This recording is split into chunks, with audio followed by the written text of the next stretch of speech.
All right, all right, all right. All right, all right, all right. It says we're live. Don't know how much truth there is to that. Let me wait for the feedback loop to confirm. Welcome back, Wayfarer.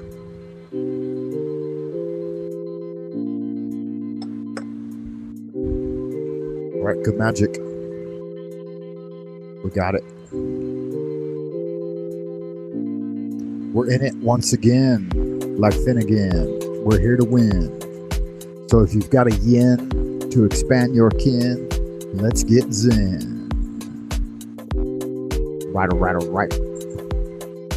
Frank Monday coming at you, straight out the central kingdom of the celestial dragon. Twilight Zone OP King, far behind the bamboo firewall. Hope y'all good looking sex people are doing all right out in Happy Land tonight. Welcome back to the show, guys. 100-day challenge. Pathways of the Psionic Agent. Get with it. Join up.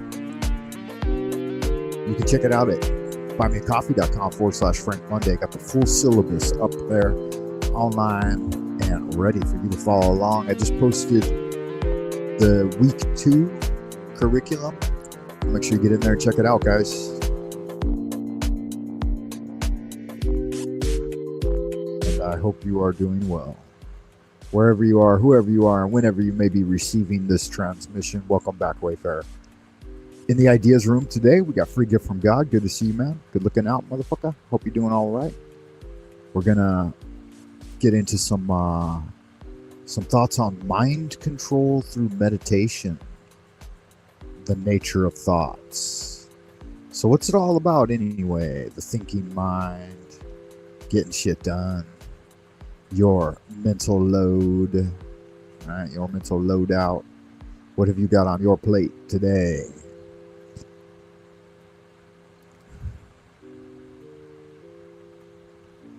Day challenge, everyone. So second week, I'm excited to have you here as we explore an essential topic, the nature of thoughts. I think we should dive into how our thoughts shape reality, influence our emotions, and ultimately help define who we are. I just made myself a cup of black magic, so I'm ready for action. Got a JP Farrell burning in the tray. As we begin, let's reflect on the wisdom of the Buddha. That's the quote for today. It says, "The mind is everything. What you think, you become." This quote emphasizes the profound impact of our thoughts on our lives. It's not just about having thoughts, it's about understanding them and recognizing their power. To kick off our exploration, let's consider what thoughts are. They seem to be these mental processes that occur in our minds, an interplay of perceptions, emotions, and ideas. They are influenced by our experiences, our beliefs, and the environment around us. And by something deeper, something more profound. Direct messages from the Godhead, what we call gnosis, right? Think about your daily life. How often do you notice your thoughts? Are they mostly positive, negative, or neutral? These patterns can reveal a lot about your mindset and can be key in helping you gain control over your mental landscape. Do you directly oppose negative self-talk? And when it starts to occur to you, contemplate why it's happening. So today's workshop is designed to help you observe and understand these thought patterns.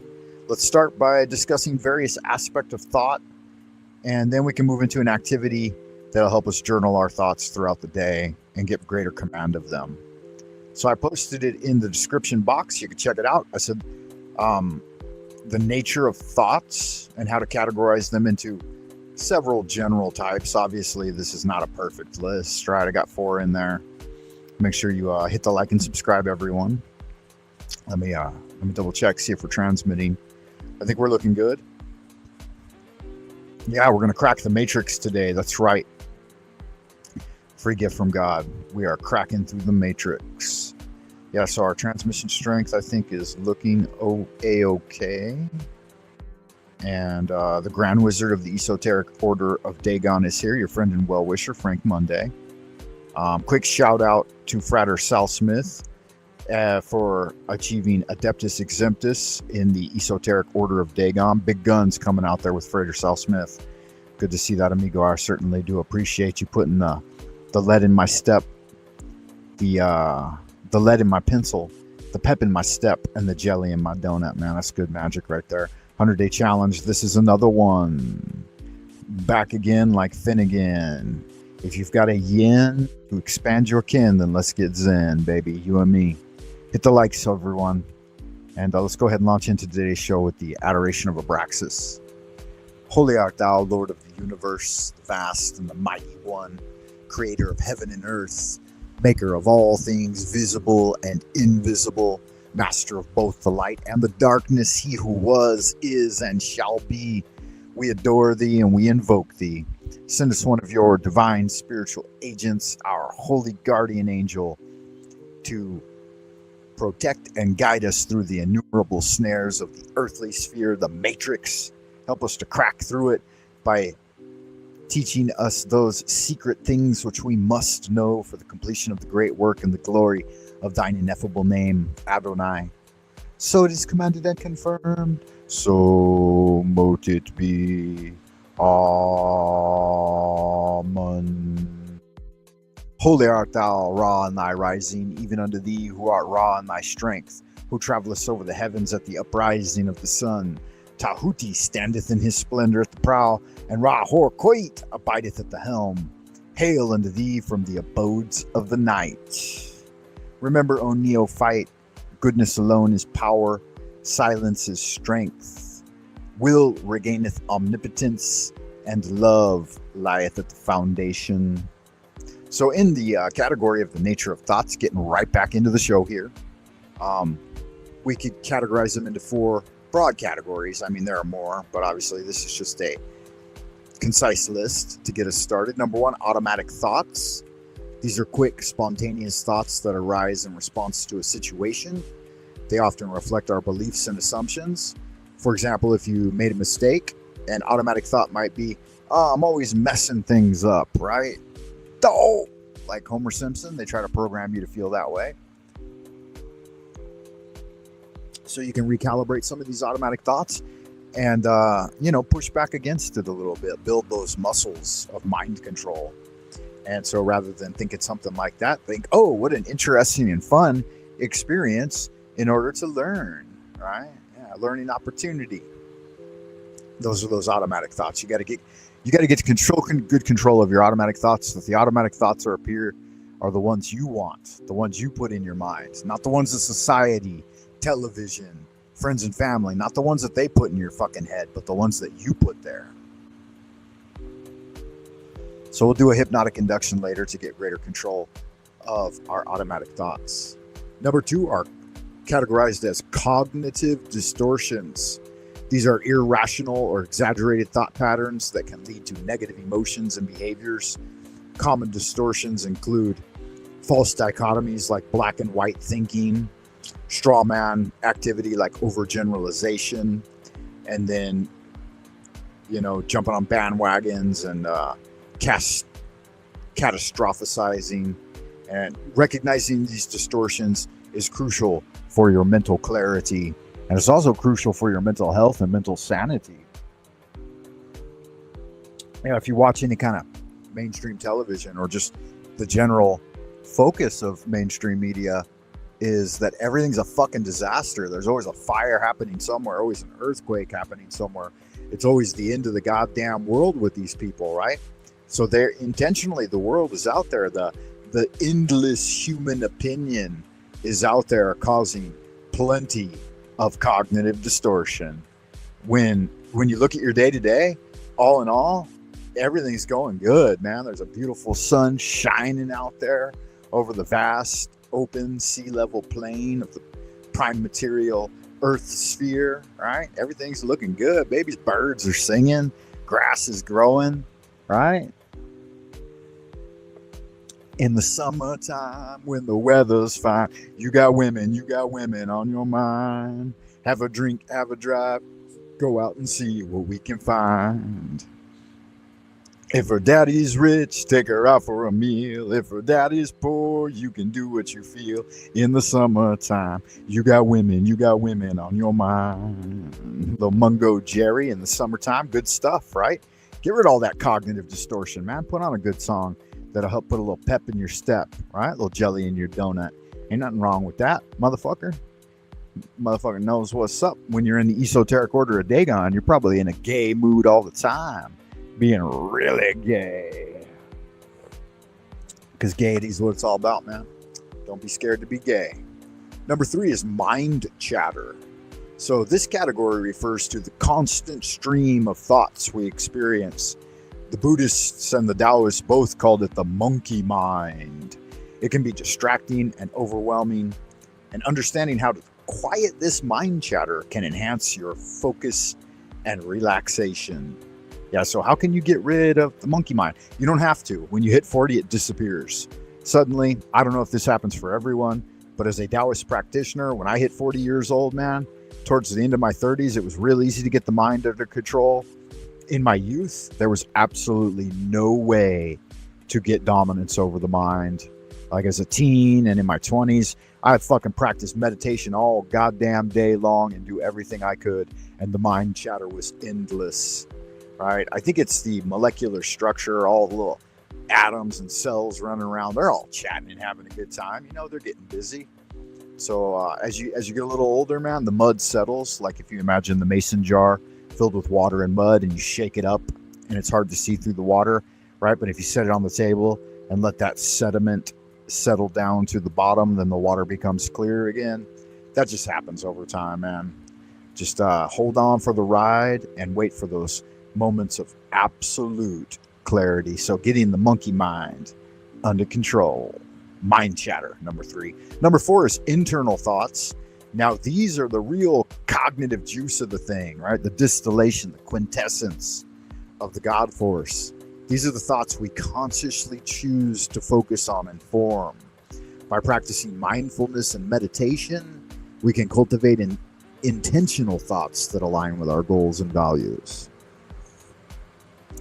This is where the real magic happens, guys. This is where you're sitting there with your magic wand out, right? You got a big old magic wand on fire, and you're rubbing away at Aladdin's lamp, and you're focusing on the triangle of art. You're inside your magical circle in your astral temple, and you've got your wizarding will focused right at the triangle of art, and you're manifesting those things which you want in your life, whether it be some sort of change, or breaking free from the chains of the zodiac, or addiction, or the day-to-day grind, or a negative relationship, or you're just trying to push back against, you know, the negativity of the world and all that endless human opinion. So odious, so maleficent, right?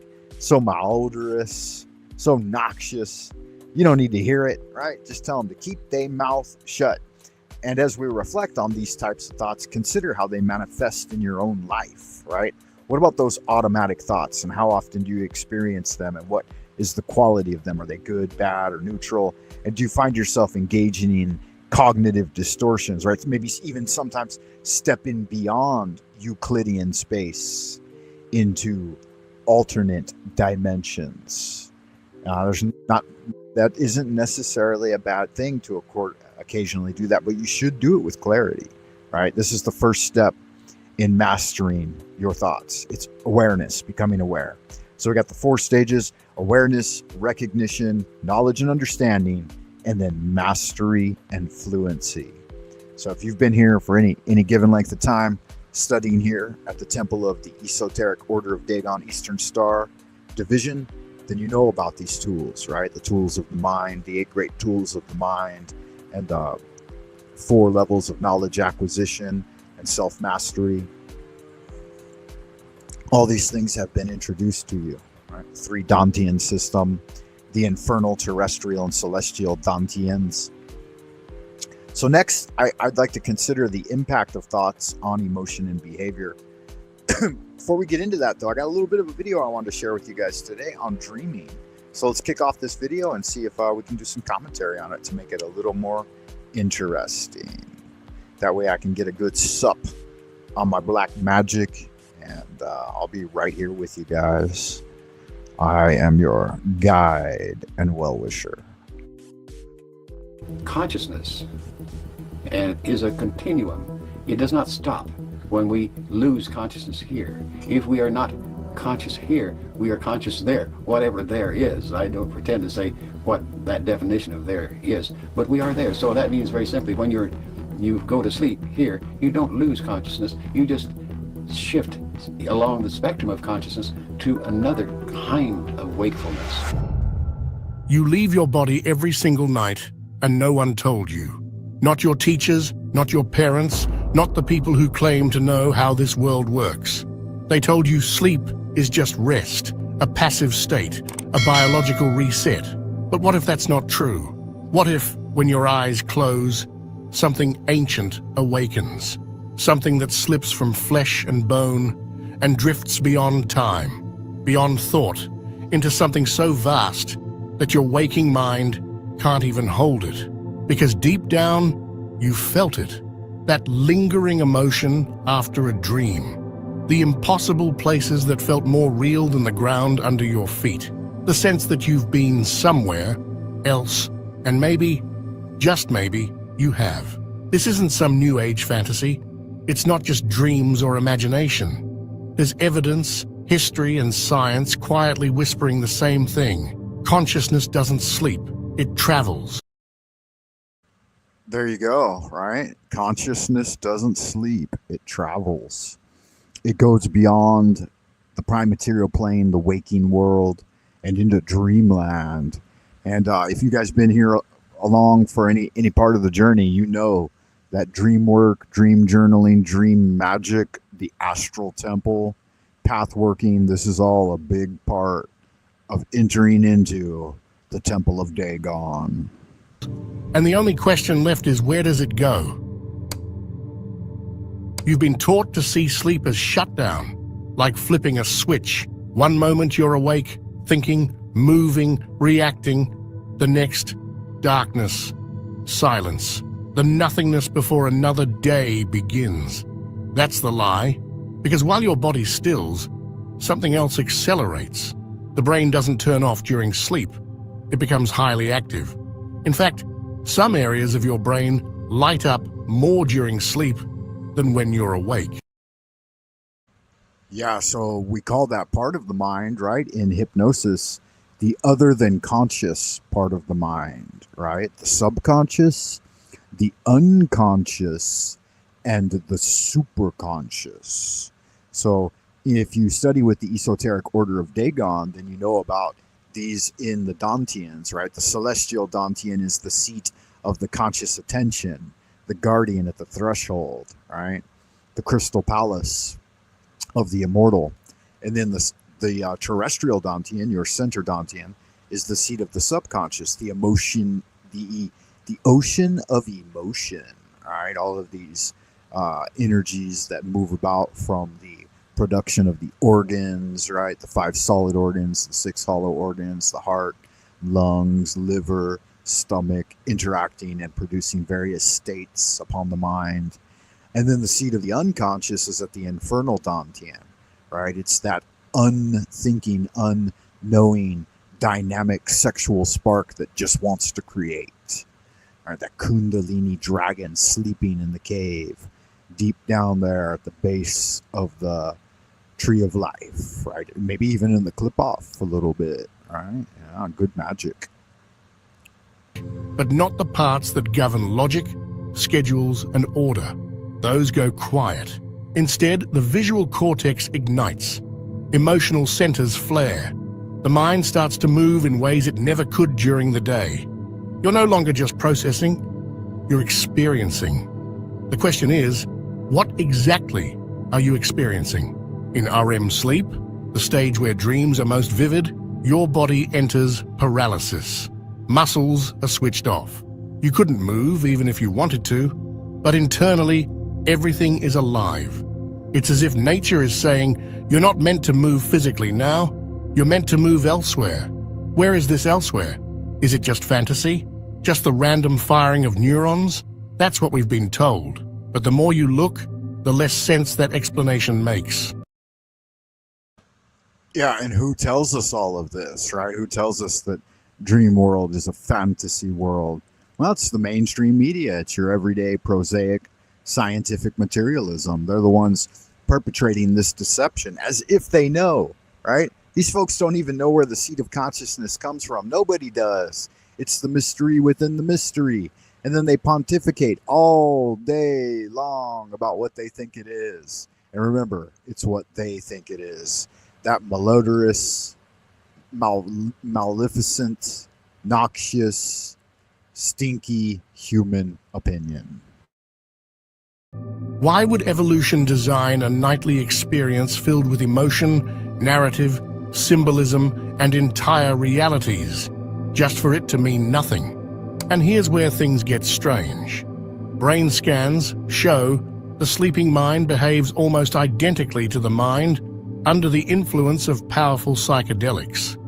Substances like DMT, known for unlocking visionary states, spiritual breakthroughs, even contact with otherworldly entities, are also released naturally by your brain. You don't have to smoke anything or attend a ceremony. You simply have to fall asleep. And here's where I would give a caveat and a word of caution. Some people think that the chemical experience in the waking state is as valid as dream work, and it's not. Nothing can replace hard work and magic. So if you think you're getting a little shortcut, a little glimpse into the world beyond, you may just be deceiving yourself with chemical addiction to psychedelics or drugs. And I don't personally recommend that path. If in your life you have certain shamanistic rites that you go through in order to achieve some form of breakthrough, I think that's fine and dandy, but it should never become the focus of spiritual practice. So maybe dreams aren't just mental recycling bins. Maybe they're windows, portals, shifting doorways that allow your consciousness to slip through, untethered from physical form. Some scientists resist this idea, not because of lack of evidence, but because it defies the story they've built around the brain, that it's the origin of consciousness. Yeah, so here's the thing here. He says maybe these are portals into other worlds. There's no ifs, ands, or buts about it. It definitely is. I mean, even the ancient Chinese would use these dream states in order to map things like the meridian system in Chinese medicine, and they could see the effects of various herbs. And you think about the guys who sourced ayahuasca in the Amazon. They did it through invisible spiritual contact and dream magic. And so these are real things. They're not speculative. Not just a receiver of it, but growing voices in neuroscience and quantum studies suggest something far more radical. Your mind may exist beyond your brain, and your dreams may be echoes of this deeper truth. It's in these liminal hours, when thought becomes vision and vision becomes experience, that the body becomes a shell and something more subtle steps out. You may call it awareness, spirit, soul, or simply you. But it moves, it sees, it remembers things your waking mind has no words for. And what's even more unsettling, this might be the most natural thing about you. What's unnatural is forgetting it. There are some things I can't say here, but we go far deeper inside our free newsletter Insights Academy. You'll even get a digital copy of the Kybalion, but only for a limited time. Links in the description. If you've ever woken up from a dream and felt the sting of leaving somewhere, felt loss or wonder or awe, you've already touched this truth. Okay, nice little blurb there from the channel where I got this video. I think it's called Esoteric Garden, so you might want to check it out. They got a nice little video. We're going to look through it all here today on the channel. Yeah, give them a like. Subscribe their channel. They do good magic. So we're thinking about the impact of thoughts on our emotions and behaviors, and our thoughts are less through which we view the world, and sometimes they can create feelings of joy, sadness, anxiety, or peace. and ultimately shape some of our actions. So when you think about this, emotions arise from the organs, and you have to know this, that if you have a healthy organic system, then most of your thoughts will be positive. When you start to experience negative thoughts and negative self-talk, part of that is due to the toxicity of the body, right? So maybe you need to take some time to chill, drink some water, relax, maybe even sleep. We don't get enough sleep. The whole world is out there pounding us to maybe get 6 hours of sleep a night and then give back 18 hours of our life energy into the world. And it's false economy, false academic system, false religious systems, and all of these things. When cats are sleeping something like 20 hours a day, some of the most potent astral travelers, they know what's up. They're getting it done. Some of them can live up to 24 years, and they spend a lot of time sleeping. Some other cats don't spend much of their time sleeping and only end up living about 10 or 12 years and end up getting killed by the world. So make sure you guys take a nap in the afternoon. Try to get to bed early at night so that the brain will shut off. Get yourself in an entirely dark environment. And think about when you hold thoughts like, I'm not good enough, it can lead to feelings of inadequacy that may prevent you from pursuing future opportunities. And think about the opposite end of that as well, that if you have thoughts like, I am capable and deserving of success, that these can actually empower you to take action, to take that next step forward and embrace challenges and keep moving forward. So if you consider the following questions, right? Number one, how do your thoughts affect your emotional state? And what is the reciprocal nature between thoughts and emotions? And do you notice patterns in how certain thoughts lead to particular feelings? Because understanding these relationships can help you identify which thoughts you should challenge and which you should nurture and grow. For the next part of the transmission here, I'd like to invite you to consider a journaling activity. So take a deep breath, hold for 3, 2, 1. And as you exhale, relax and let yourself shift into an other than conscious state and get in touch with your deeper mind. And we can transition into some journaling activity. I encourage you to take a moment to take out your journal and write down some ideas about your thoughts and any patterns you've observed over the last couple of days or today or while you're listening to the show. Consider the following questions to prompt your writing. Like, number one, what thoughts have dominated your mind today or while listening to this show? Which of those thoughts seem to be the most persistent and prescient and poignant and pensive? Yeah. All of those P words that indicate the psionic talent within you. Well, what are those thoughts that are dominating your mind? And number two, how do these thoughts make you feel? Do they empower you? Do they make you feel sad? Do they bring you depression? Do they bring you happiness and joy? Do they bring you a sense of enlightenment? Right? Think about those thoughts. All right? Metacognition. Metacognition is thinking about thinking. And more specifically, we should think about our learning, right? And how do we learn? So that's the second question I would offer for you to contemplate. And the third is, are there any patterns that you notice to your thinking? Are there certain things you do in the world, certain actions, times that initiate thoughts, certain interactions with other people in your relationships, certain rooms, right? Rooms in your house, and all of these different things. Think about that. Contemplate it when you go into a new space. What are the patterns of thoughts that arise when you open a certain book or do a certain ritual practice?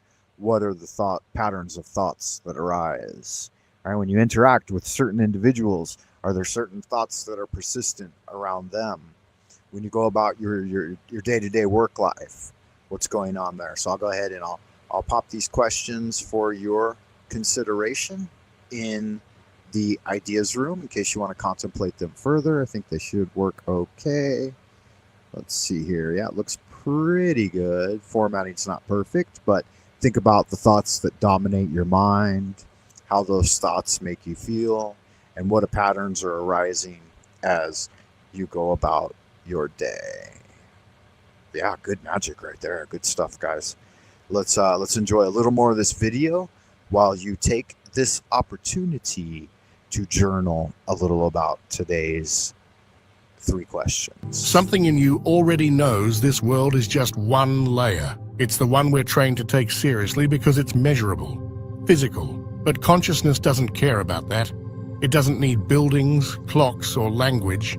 It just needs stillness. The body rests, and the door opens. Not outward, but inward. And what lies there is not the absence of awareness. It's the return to it. There's a molecule inside your brain that activates when the lights go out, when your body falls still and your mind begins to drift. It's called DMT, dimethyltryptamine, often referred to as the spirit molecule.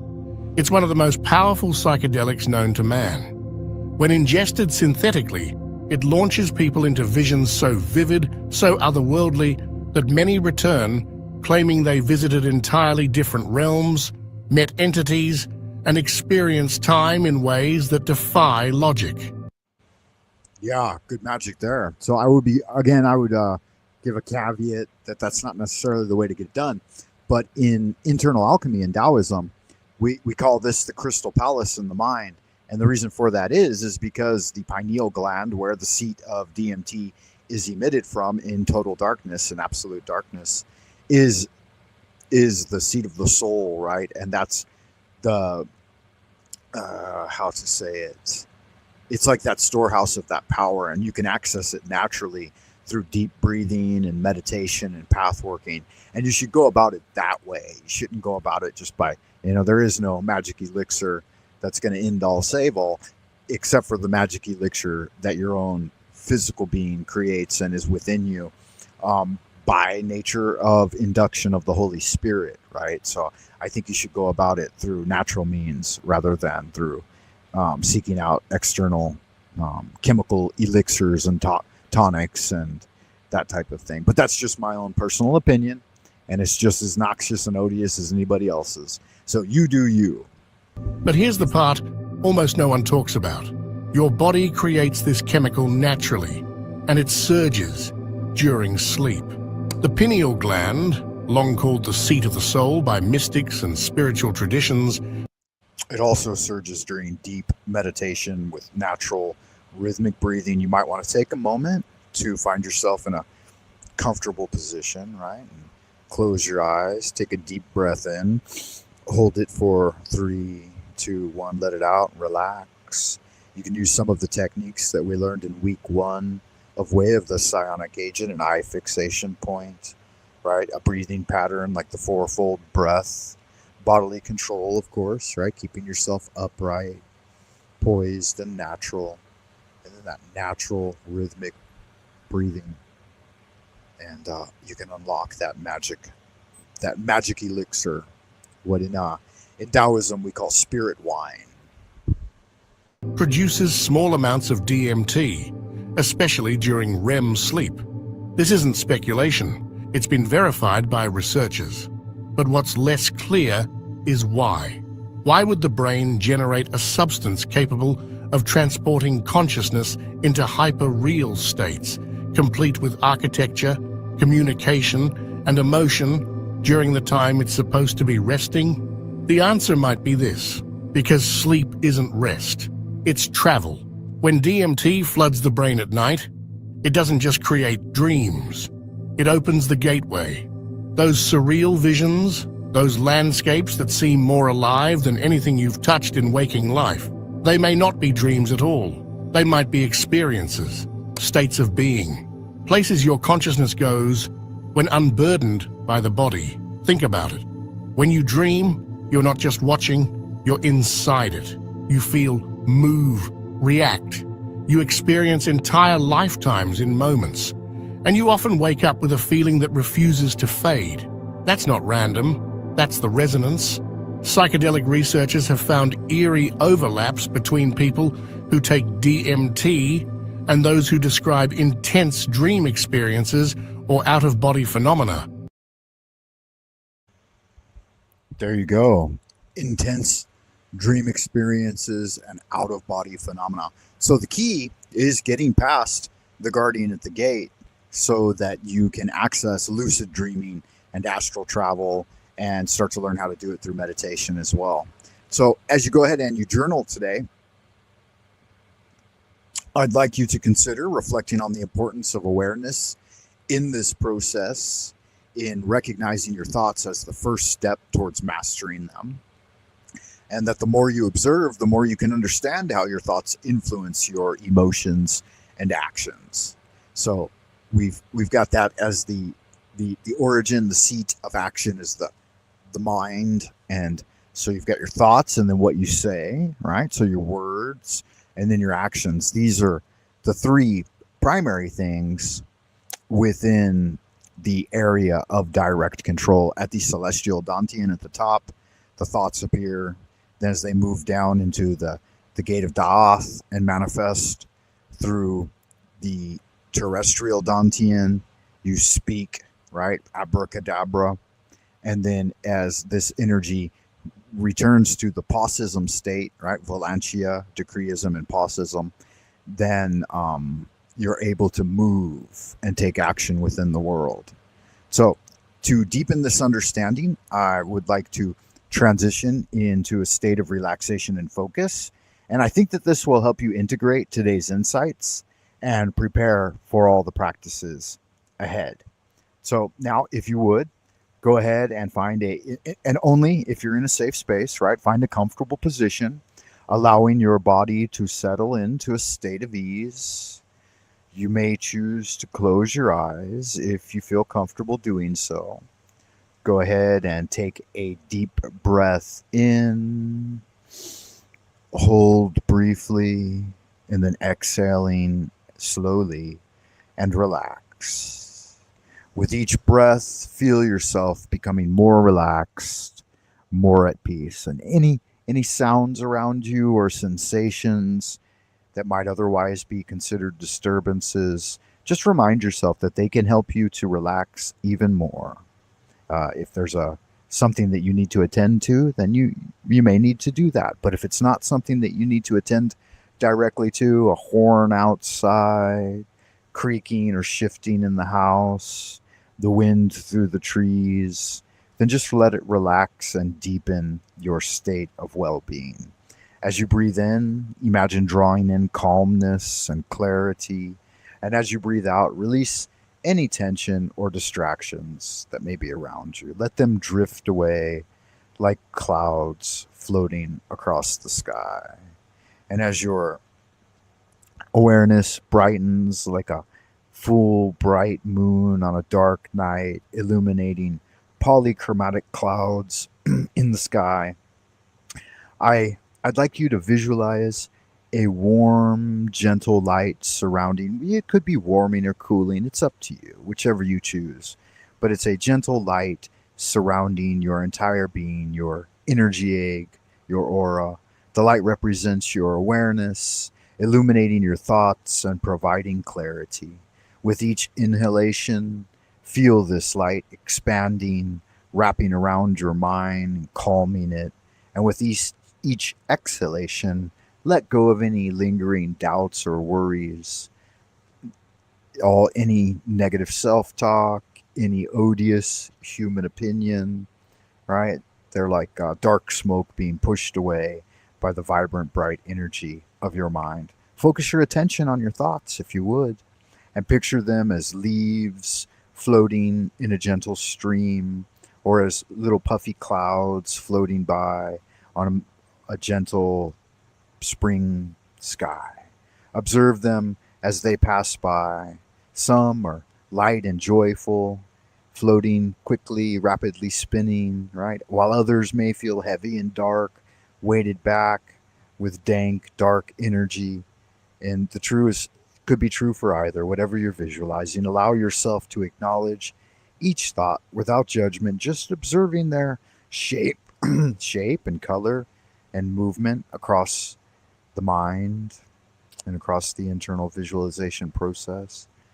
As you watch these thoughts either float by or drift by, remind yourself that you are not confined to them. You have the power to choose which thoughts to nourish and play with and enjoy, and which to just simply let drift by. And with each breath, imagine the warm light absorbing any of the negative or unhelpful thoughts and transforming them into brighter, positive thoughts of scintillating light energy, right? Illuminating the darkness and dispersing with it. And take a moment to set an intention, if you like, for one of your thoughts and something you'd like to cultivate in the mind. Perhaps it's confidence, clarity, or peace. And visualize this intention as a seed of magic energy planted in your mind, nurtured by the light surrounding you. It's like a gemstone of pure energy. You can set it there and know that it's beginning to take root. As you continue to breathe deeply, feel this intention sprout, filling your entire being with positivity and purpose, allowing it to take root deeply in the mind, influencing your thoughts and actions in the days to come, and well into the future. It will grow strong and vibrant and ultimately arrive at fruition, bearing forth the magical energies that will aid you in your journey. When you're ready, you can gently start to bring yourself back to the awareness of the present moment, wiggling your toes and fingers, taking a deep breath, slowly, gently opening your eyes and reorienting yourself to the world around you. You feel empowered and invigorated and ready for a new day. Welcome back, Wayfarer. I hope you enjoyed that brief hypnotic induction for planting a seed of growth that shall aid you in the days to come. Let's shift back for a moment to the video as we enjoy a little more of Esoteric Garden's transmission on dreams. They report floating, meeting intelligent entities, navigating through tunnels of light, and accessing the other side. The similarity isn't coincidence, it's chemistry. Your brain is naturally equipped to visit these altered states without drugs. It happens every night. And the only reason you don't see it that way is because society has taught you to dismiss dreams as nonsense. But ancient cultures didn't. Indigenous tribes, mystics, shamans, they all understood dreams as messages, as real as waking life, if not more. They knew that in dream space, truth reveals itself. And maybe that's why modern systems have buried this knowledge. If dreams are real experiences, if your consciousness leaves your body and explores other dimensions each night, then the entire narrative of you are your body falls apart. And when that narrative crumbles, so does the illusion of control. Because a person who knows they are more than flesh cannot be contained by the fears that rule most lives. The question is no longer, does DMT cause dreams? But rather, what if dreams are DMT-induced visions into a deeper layer of reality?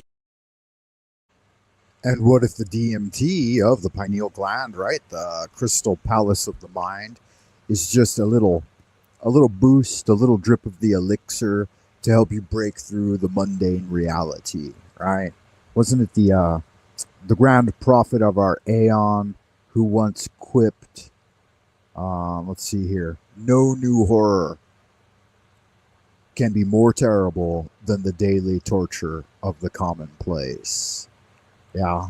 So if you know the invocation of ask, then you shall receive. Seek, and ye shall find. Knock, and it will be opened unto you.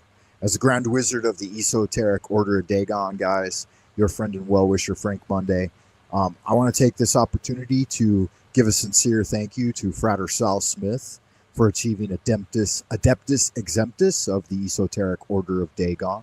Thank you for that, good man. Your gift of the heart is recognized, and I feel immense gratitude for that. It's really good magic. I hope everyone's enjoying the 100-day challenge, Way of the Psionic Agent, and getting good magic done, right? That's what it's all about. Don't forget to hit the like button, guys. That really helps out the channel, they say, because it keeps YouTube's algobots barking like Pavlov's dog. And don't we all just bark for the machine, right? One way to do that is to check me out on www.buymeacoffee.com/Frank Monday and put a little something in the tip jar, right? That never, $50 never killed anybody, right? And that's a good way to put the lead in my pencil, the pep in my step, the jelly in my donut. And as a result, I'm going to keep my nose to the grindstone and rolling with the punches and floating like a butterfly and stinging like a bee, bringing you guys the big magic items on your ticket each week that will help you level up in the Matrix. So that's really good magic there, guys. One more, I got a real sincere request right now. If you can, help me on the drive to reach 1,000 subs. Sub a friend, share a video, comment on the videos, secretly sub your grandma, just grab her phone when she's not looking, when she's taking a little nappy poo, and sub her up on some Frank Monday. You guys can help me do it, reach 1,000 subs. Maybe we can do it this year in 2025. That would be fantastic. And with no further ado, let's get back to the show. What if the reason they feel so powerful, so emotionally raw, is because they're not happening in your head, they're happening in your being? This isn't just a theory. It's a thread running through ancient wisdom and modern neuroscience alike. When you sleep, your brain doesn't just rest. It releases a key, a molecular invitation to explore the infinite. Yeah, absolutely. Good magic. Yeah, when you sleep, your brain doesn't just rest. It releases a key, the silver key. So if you possess the silver key, and some of you do, which is the key to lucid dreaming, to getting beyond the guardian at the threshold, right? The watcher, the lurker at the threshold, Karanzan 333, then you can get into dreamland and utilize astral space and develop etheric tools and come back each day into the prime material plane poised as a magician of good magic. And as your friend and well-wisher, that's always what I'm hoping you guys get on board with, and that you figure out magic, specifically that magic which was ordained by God the Father through the wizard King Solomon and his father David to be brought into the world, right? Whether it be goetic magic or any of the other forms of ritual and ceremonial magic, and even chaos magic, right? Natural magic, as long as it's done with a pure intention of utilizing the wizarding will and the magical intent to bring about the old abracadabra process in your life for the betterment of yourself and your fellow man. Then it's good magic, baby. And while scientists debate its purpose, your consciousness already knows. It steps through the door every night, slipping quietly into the mystery beyond thought, beyond form. The only mystery left is how much of it you're ready to remember. There you go there. Can you bring back a golden coin from dreamland, right? Can you step through the gate, the first gate of dreaming? There are 3, sometimes 7 steps down the onyx pathway into the deep realms of the Klipoth, right? The realm of shells. Can you bring back the treasure that's locked deep within? That's the first goal of the magician on the path of the neophyte, is getting into the sphere of Yesod and getting back out again with consciousness. So in past the guardian at the threshold, not being cast, not having the spell of forgetfulness cast upon you, right? When you get slipped past him, then you can get in there, you can get real magic work done. You might find various things in dreamland that I've mapped out for you, right? Within the fathomless cavern, up through the labyrinth of mirrors and the chamber of echoes, out across and up the ladder of ascent on to the platform of revelation. So when the angelic choir salutes you, bring back the message, man. Bring it back for all of us here in the prime material waking world that you have gone beyond to seek the truth. Before science dared to entertain the idea that consciousness could exist beyond the brain, one man stepped into the unknown and came back with maps. His name was Robert Monroe. Yeah, not only Robert Monroe, but before him, even Lovecraft came back with maps. And before Lovecraft, the ancient Chinese philosopher Zhuangzi, the dreaming prophet, right, would use spirit writing and dream magic to bring back all kinds of good information. He's the ancient Chinese Taoist wise guy that said, "Last night as I slept, I dreamt I was a butterfly. And upon waking, I didn't know if I was a butterfly dreaming I was a man, or if I am truly a man dreaming that I was a butterfly."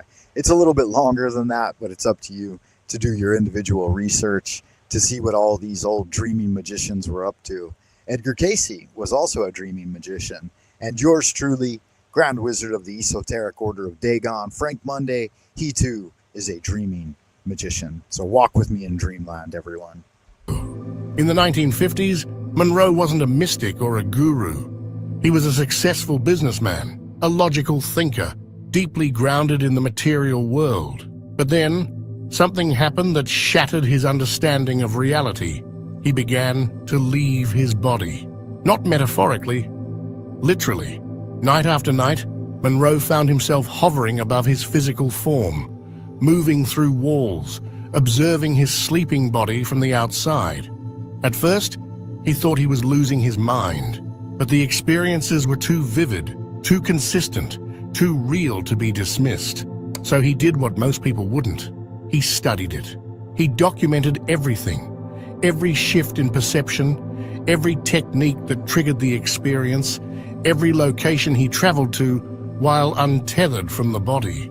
And what he discovered would shake the foundations of modern understanding.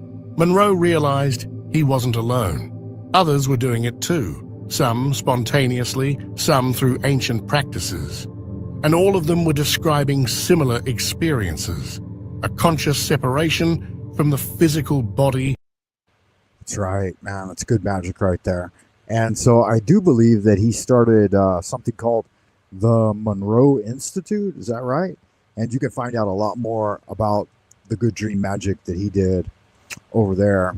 Just do an internet search, man. There's a lot of information on it. Movement through non-physical dimensions and contact with intelligences that didn't resemble anything found in our waking world. Monroe called it the out-of-body experience, or OBE for short. He didn't claim it was a dream. He didn't claim it was imagination. He experienced it as real, often more real than waking life. The detail, the clarity, the emotional intensity. It surpassed anything the physical senses could provide. Absolutely. That's 100% true. If you've done lucid dreaming and you've been past the guardian at the threshold, then you know that there's a supersensual world that is realer than real. Everyone who's gone there, any magician worth his salt that's visited the invisible college or the timeless homeland and been, sometimes lost in the fathomless cavern, but then made their way up through the labyrinth of mirrors and beyond the chamber of echoes and arrived out there where on the great astral temple, the ladder of ascension descends and you can go up to the platform of revelation and be greeted by the choir of angelic forces that will give you prophetic revelations and other types of secret information, the gnosis that the magicians bring back for the lay practitioners to get where they've been, right? You've been there before and you'll go there again. That is the absolute truth of the thing, that there's natural law and there's a subtle realm that's beyond the everyday, ordinary, mundane, prosy experiences that you have. And you have to learn to integrate it. I mean, otherwise, what is any of this for? You're just a fucking monkey beating two coconuts together, right? You're a monkey stroking a banana unless you're doing good magic to level up in this matrix and breaking free of the chains of the zodiac, the chains of personal and family karma, breaking free of karma entirely, and then breaking free of the organs and the physical body. You got to break free from all of these things. If you don't do it now, what guarantee that you're going to be able to do it at death, right? People think, oh, death will be the great release. I'll be saved by the Messiah and brought into the timeless homeland and given a place there in the kingdom of heaven. Well, I wouldn't hedge my bets unless I've already been there and spoken with the big man upstairs himself directly and seen other people transition over and know the magical methods to get there, right? And one of them could be accepting Jesus as your Lord and Savior, if that's the path you want to take, but it's not a guaranteed path for a hard-nosed practitioner who wants to experience that reality in the here and now, in the waking. And I've done it. You can do it. I've seen other people do it. I've visited people beyond the veil that are in the realm of death. Right now, I'm actively seeking to communicate and coordinate with Frater Thomas Sund, who passed beyond the veil over a year ago now. And so it's the perfect time. It's right around that great anniversary where Memento Mori, we invite them to rest in peace, but sometimes they need to be brought back and held accountable for whatever went down, and to let us know so that we can rest easy and set our minds at ease. And with that, guys, we're reaching the hour mark, and I'm going to thank you for joining me today as we explored somewhat the nature of thoughts, and we've done some journaling activities and a hypnotic induction. And I want to remind you that by becoming aware of your thoughts, you're taking the first steps towards mastering your mind and embracing the journey of self-discovery. I'd like you to carry today's insights with you as you continue on the way of the psionic agent. And as you go about your day, keep in mind that your thoughts hold immense power. And by nurturing positive, intentional thoughts, you can shape your reality and become the person you aspire to be, right? You and your holy guardian angel are one. Thank you for joining me, and I look forward to seeing you again on the 100-Day Challenge, Pathways, Way of the Psionic Agent. And I would remind all of you to hit the like button, leave a comment on the video, let me know about your work with Dream Magic, and check me out on Buy Me a Coffee. You can find the course syllabus over there, and that will help out a lot in keeping up with the program. I'm going to finish off today's transmission, guys, with the invocation of total integration. So say it with me if you know it. Heaven and earth are the spontaneous manifestations of the subtle, wondrous, universal law. As the original oneness expresses itself, gross and subtle energies become distinctly divided. Our bodily caves are brightly illuminated by the mysterious light from the three Dantian, the infernal, terrestrial, and celestial Dantians, bridge points leading to immortality. The powerful spirits of the 8 directions can join our being with the true origin of life. By the absolute order of the divine Ling Bao and the highest 9th heaven, send the positive energies of Qianluo, Danna, Dengkan, and Taishuan to destroy our spiritual obstacles and debilitate any evil influences. Our bodily caves are brightly illuminated. The evil demon king, Mo Wang, is chained to stand as our guard and servant. The powerful atmosphere has been generated, dispersing all negativity, and the chi of Tao is everlasting. So it is commanded and confirmed. So mote it be. Never forget, O neophyte, goodness alone is power. Silence is strength. Will regaineth omnipotence, and love lieth at the foundation. Signing off for today, your friend and well-wisher, Frank Monday, Grand Wizard of the Esoteric Order of Dagon, inviting you to do good magic ad astra per aspera. Until next time, bye for now.